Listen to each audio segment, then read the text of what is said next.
We believe we know our history, with textbooks tracing a neat, linear progression from the stone axe to the smartphone. But what if this tidy narrative is incomplete? What if forgotten masterpieces of ancient ingenuity lie hidden, challenging everything we thought we knew about human progress? Buried beneath the earth at the bottom of oceans and tucked away in museum archives are objects that simply don't fit. They are too complex, too precise, and too ancient for the time they were created. Today, we reveal 7 such artifacts, each posing a profound question that science has yet to fully answer. We begin with a book that no one on the planet has been able to read for the past 600 years. In 1912, Wilfrid Voynich, a Polish rare book dealer, acquired a collection of ancient manuscripts from a Jesuit college near Rome. Among the dusty volumes, he discovered a peculiar tome that literally took his breath away. Its 240 pages of delicate calfskin parchment were covered in elegant, confident handwriting, in a language utterly unknown to the world. The book was filled with illustrations that were disturbingly elaborate and strange. Plants found in no botanical reference, resembling earthly flora, yet unidentifiable by any botanist. Diagrams of stars and constellations that didn't match the actual sky of any known era. And naked women bathing in a complex system of tubes filled with green liquid, as if depicting some biological process. Radiocarbon dating conducted at the University of Arizona confirmed the parchment was produced between 1404 and 1438. The book was authentic, genuinely ancient, and had been awaiting its reader for centuries. Voynich was so convinced of its significance that he traveled across several countries, presenting its pages to scholars and cryptographers. He publicly declared that in due time, he would prove to the world that the black magic of the Middle Ages held discoveries far surpassing the science of the 20th century. The manuscript's first known owner was Emperor Rudolph II, ruler of the Holy Roman Empire, who paid 600 gold ducats for it, approximately $90,000 in today's currency. The emperor believed he held the lost work of the great 13th century English scholar, Roger Bacon. For 6 centuries, the world's finest cryptographers have attempted to decipher the book. World War II codebreakers, including Alan Turing, the father of the modern computer, made no progress. The FBI established a dedicated analytical group to work on the text with the same result. Yet, 21st century computer analysis revealed something astonishing. The text is not a random collection of symbols. It adheres to complex linguistic patterns, exhibiting distinct letter and word frequencies, grammatical structures, and rules for combining signs that resemble a real, living language. However, this language has never existed anywhere on Earth, in any culture, or at any point in history. The most baffling aspect is that the manuscript is divided into 6 thematic sections: herbal, astronomical, biological, cosmological, pharmaceutical, and recipes. This isn't a jumbled assortment of pages, but a clearly organized encyclopedia with a well-thought-out structure. Someone spent months, perhaps years, creating a work that appears to be a textbook, yet is written in a language comprehensible only to its author. The book is currently housed in the Bind Library at Yale University, and while grand claims of decipherment emerge annually, none have yet withstood independent verification. Who wrote an entire encyclopedia of knowledge in a non-existent language, and for whom was it intended? From the quiet library, let's journey to Istanbul, to the Topkapi Palace. In 1929, among dusty archives, a piece of gazelle skin was discovered, bearing a drawing that simply shouldn't exist. This was a map meticulously compiled in 1513 by the Turkish admiral and cartographer Piri Reis. It depicted the western coast of Africa, the eastern coast of South America, and the Azores and Canary Islands with astonishing accuracy. But at the bottom of the map, there was something the admiral could not possibly have seen: the northern coastline of Antarctica. Antarctica was officially discovered only in 1820, 3 centuries after this map was created. Many initially dismissed it as a cartographer's fantasy, a decorative rendering of an unknown land. This perception changed when the military got involved. In 1949, the Swedish-British Antarctic expedition conducted seismic soundings of Queen Maud Land. Researchers used sonars to penetrate a 1.5-kilometer layer of ice, attempting to map the terrain hidden beneath. When the results of the sounding were superimposed onto the Piri Reis map, U.S. military intelligence officers were astonished. The coastline drawn 500 years earlier perfectly matched the subglacial relief, which had only been revealed using modern technology. Some mountains, previously thought to be a single mass, were shown as separate islands on the map, a detail confirmed by the seismic survey. Lieutenant Colonel Harold Ohlmeyer issued an official letter, admitting that they were unable to explain such accuracy given the level of knowledge in the 15th century. Piri Reis himself noted in the margins that he had used about 20 ancient sources, some dating back to the time of Alexander the Great. A professor at the Massachusetts Institute of Technology later determined that creating the projection for this map would have required knowledge of spherical trigonometry. Who possessed such advanced mathematics and compiled those original maps thousands of years ago? And one more unsettling detail: the projection center of the Piri Reis map, according to military analysts, was located in the vicinity of modern-day Cairo. The original cartographer viewed the planet from one specific point, a point that coincides with the birthplace of one of Earth's most ancient civilizations. Is this a mere coincidence or a genuine clue? You decide. From ancient maps, let's now turn our attention to weaponry, specifically to blades that harbored technology centuries ahead of their time. Damascus blades were a legend of the medieval world, inspiring songs across 4 continents. Crusaders brought back tales of swords that could cleave a silk scarf mid-air and slice European blades in half.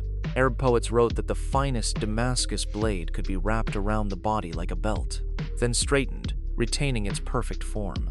European kings paid fortunes for such swords, preserving them as cherished family heirlooms. The secret to these extraordinary swords lay in Indian woot steel, ingots of which were forged in the Middle East. The recipe for this steel was lost around the 15th century, and since then, no metallurgist has been able to reproduce it. Many have tried, from European royal armorers to modern laboratories with multi-million-dollar budgets. The result was always the same. A beautiful surface pattern could be created, but the original properties remained unattainable. In 2006, physicists from the Dresden University of Technology peered inside an antique Damascus blade using an electron microscope. What they saw compelled them to re-verify their data repeatedly, as the findings seemed spurred. Within the medieval steel, they discovered carbon nanotubes and nanowires of iron carbide. Carbon nanotubes were officially identified by science only in 1991, and are considered one of the most crucial materials for the future. Yet, medieval smiths, utterly unaware of nanophysics terminology, created this intricate structure by meticulously alternating hot and cold forging phases. Traces of vanadium, chromium, manganese, and cobalt present in the Indian ore acted as catalysts for the process. The nanotubes formed along the planes of these impurities, giving rise to that famous wavy pattern instantly recognizable as Damascus steel. It was precisely this nanostructure that imparted the blades with their incredible combination of flexibility and hardness, a feat European armorers simply could not achieve. This was not magic, not an accident, nor a gift from extraterrestrial forces. It was knowledge cultivated over generations of master craftsmen, then tragically lost in an instant. Now let's consider an object that the Romans mass-produced, yet whose purpose has eluded explanation for almost 300 years. Since 1739, archaeologists across northwestern Europe have been unearthing strange bronze dodecahedra, each roughly the size of a clenched fist. Every one features 12 pentagonal faces with circular holes of varying diameters, and 20 small spherical knobs affixed to its corners.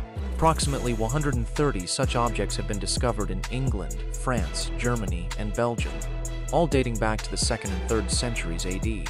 They are known simply as Roman dodecahedra.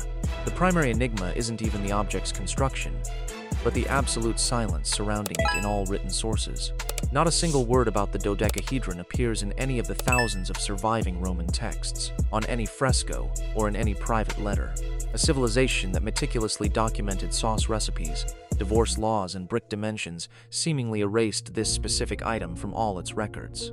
Over 300 years, more than 20 hypotheses have emerged. They've been suggested as dice, candlesticks, military surveying instruments, tools for knitting gloves, or even agricultural calendars.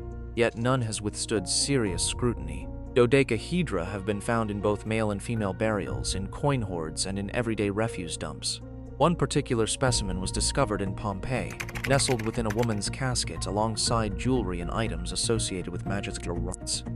All discoveries are located strictly north of the Alps. Not a single dodecahedron has been found in the south, within the Mediterranean heartland. If it were a military device, it would have been used across the entire empire, from Britannia to Syria. If it were a household tool, it would have been mentioned in the countless preserved household records. And if it were merely a toy, it wouldn't have been accorded such significance as to be placed in graves alongside coins and amulets. In the Belgian town of Tongeren, a monument has even been erected to this object, standing as a testament to humanity's powerlessness before such a persistent mystery. Let's now turn to an object that itself is irrefutable proof of the incredible capabilities of ancient engineers. In 1901, Greek sponge divers exploring the depths off the island of Antikythera discovered the wreckage of a Roman cargo ship. Amidst marble statues and scattered gold coins lay an unassuming piece of green-encrusted bronze, which was carefully tossed into a museum box. For 2 years, it remained unnoticed until its crust began to crack, revealing contents that took scientists' breath away. 37 meticulously handcrafted bronze gears were interconnected in a complex system of dials and pointers. This device calculated the positions of the sun, moon, and the 5 known planets, predicted eclipses, and even accounted for the moon's irregular orbit. It is over 2,000 years old, yet Europe only rediscovered such precision in gear cutting in the 15th century. Manufacturing gears of this size required extremely fine tolerances for cutting the teeth. Manual filing could not have achieved such perfect alignment of parts. This would have necessitated either a precise machine tool or optical magnification. According to official historical accounts, neither of these technologies existed for the ancient Greeks. Furthermore, a differential gear system was found within the mechanisms, a component without which no modern car operates, allowing wheels to rotate at different speeds during turns. Here, it performed a similar function, calculating the difference between the solar and lunar cycles. X-ray tomography helped decipher inscriptions on the back panel, revealing detailed operating instructions in Greek. This was no mere temple relic. It was a mass-produced instrument complete with a user manual, created in an era when we believed the pinnacle of technology was the simple lever. Modern engineers from University College London spent years creating a working replica of this mechanism. They had to employ computer modeling and laser cutting to reproduce what a Greek master accomplished by hand with a bronze file. Who trained this master, and why were there no apprentices to further develop this astounding technology? We remain in the Roman Empire, but shift our focus from mechanics to the realm of quantum physics. Within the British Museum, behind glass, stands a 1st-century cup intricately carved with the scene of King Lycurgus being strangled by grapevines for insulting the god Dionysus. Under ordinary light, this cup appears rather unremarkable, a murky, swampy green, nothing special. However, if a candle or lamp is placed inside, an astonishing transformation occurs, one that cannot be explained without a profound understanding of quantum optics. The green hue instantly vanishes, and the glass flares into a rich ruby red, becoming transparent and appearing to glow from within. In antiquity, the cup was considered magical, believed to detect poison by changing color upon contact with tainted wine. The ultimate dream for any wealthy Roman who went to sleep wondering if their dinner had been tampered with. In the 1990s, scientists carefully chipped off a tiny fragment of the glass and examined it under an electron microscope. They expected to find traces of a common dye, perhaps copper oxide typical for Roman glass. Instead, they discovered something belonging to a field of science that, in the 1st century, simply could not have existed. Uniformly distributed throughout the glass were nanoparticles of gold and silver, each approximately 50 nanometers in size. That's 1,000 times thinner than a human hair. At such a scale, metal behaves differently. The particles interact with photons, allowing the red part of the spectrum to pass through while reflecting the green. The size of these particles was critically precise, slightly larger, and the glass would merely sparkle, slightly smaller, and there would be no effect at all. The homogeneous distribution of these nanoparticles throughout the entire volume of the cup completely rules out any accidental inclusion of metal in the molten glass. The Roman master knew precisely what he was doing. He controlled the size of the particles and their concentration within the glass. We do not know his name, the tools he used, or how many apprentices he trained in this craft. But we do know that after the fall of Rome, this secret was lost for a millennium. Today, we utilize such nanoparticles in optical sensors and medical rapid tests. Yet 1,000 years ago, someone applied the very same principle to leave guests at banquets utterly awestruck. Our final artifact transports us to the other side of the world, to ancient China, where one man constructed a device that predated Western science by 17 centuries. It was 132 AD in the imperial palace of the Han dynasty. The court scholar and astronomer Zhang Heng presented the emperor with a formidable bronze vessel almost 2 meters tall, adorned with intricate reliefs of mountains and beasts. Around the circumference of the vessel were 8 bronze dragon heads, each facing one of the 8 cardinal directions. A heavy bronze ball rested in the mouth of each dragon, and beneath each dragon sat a bronze toad with its mouth wide open. Court officials scoffed, dismissing this old scholar as a fantasist and a squanderer of the imperial bronze. How, they wondered, could a heavy metal vase with dragons predict the Earth's movements when even birds and dogs remained silent? The officials' logic was simple. If the ground wasn't shaking beneath their feet, all was calm. Then, one perfectly quiet, serene day, when nothing in the palace suggested the slightest disturbance, a loud clang of metal resonated. A ball rolled from the mouth of the dragon facing west and dropped with a thud directly into the mouth of the bronze toad below. Zhang Heng immediately stood before the emperor and declared, "A severe earthquake has occurred in the west. Aid must be dispatched without delay." The courtiers mocked him for 3 days, for the palace floor had not even trembled, nor had a single wine cup swayed. On the 4th day, a messenger, covered in dust and barely clinging to his saddle, galloped into the capital. The western province, located hundreds of kilometers away, lay in ruins after powerful tremors. Zhang Heng's device had detected seismic waves that no human body could perceive at such a distance. After this incident, the mockery ceased, and the device became one of the primary instruments of the imperial court. Any earthquake implied the heavens were displeased with the ruler, and the sooner the emperor learned of the tremors, the faster he could send aid and prevent potential revolt. Zhang Heng had created not merely a scientific instrument, but a political weapon that helped maintain power over an enormous country. The original device has not survived, and several attempts to recreate it from ancient chronicles have yielded varying and contradictory results.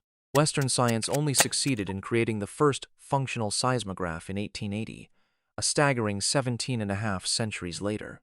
Just consider that one individual, in a country where rammed earth was a primary building material, created a device whose replication required the entirety of the European scientific revolution. And perhaps the most poignant aspect is that after Zhang Heng's death, no one continued his work. His knowledge died with him, like a candle flame extinguishing in the wind. You have just witnessed 7 extraordinary objects from different eras and continents. A book that neither humans nor the most powerful artificial intelligence can decipher.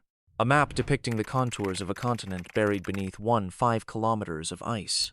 A medieval blade concealing carbon nanotubes within its steel. A bronze dodecahedron whose purpose has been erased from all written records of a great empire. A geared computer assembled 18 centuries before we relearned how to cut gears with precision. Roman glass obeying laws of quantum optics that would only be discovered 1,500 years later. And a bronze vessel that heard the Earth's groan from 1,000 kilometers away.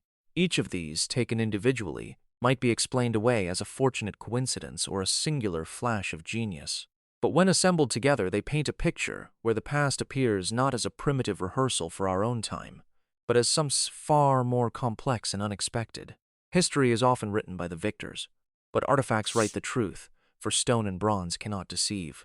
They simply rest in displaces and storerooms, patiently awaiting someone to ask them the right questions.